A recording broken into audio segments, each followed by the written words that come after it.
we will talk about the music alphabet. The music alphabet comprises of the first 7 letters in the English alphabet.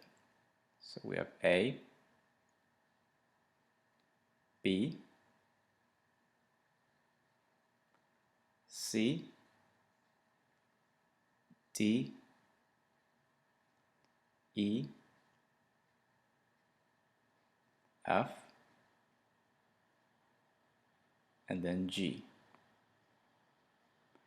After G, we go back to A again. So it just repeats the first 7 letters over and over again.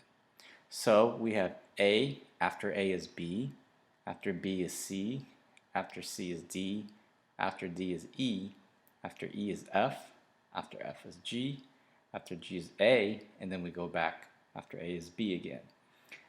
Then if we talk about before, then before the note A, we will have G. So we go backwards. Before G is F, before F is E, before E is D, before D is C, before C is B, before B is A.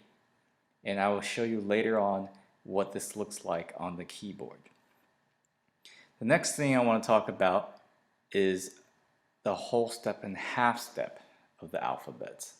So between each musical letter right here, there are either a whole step apart or a half step apart. If they are a half step apart, that means they go from one letter right to the next. If they are a whole step apart, that means there's actually one other letter or pitch in between them. So in the musical alphabet, there are 2 places where they are only a half step apart, and that would be B and C, which is a half step apart, and then between E and F, which is a half step apart as well. The other letters have whole steps in between them, so there's another pitch in between that. We will talk about what that pitch is in a later video.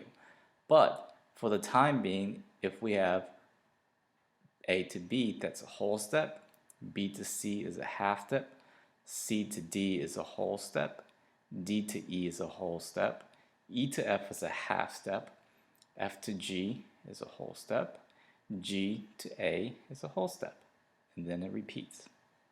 So this is the music alphabet.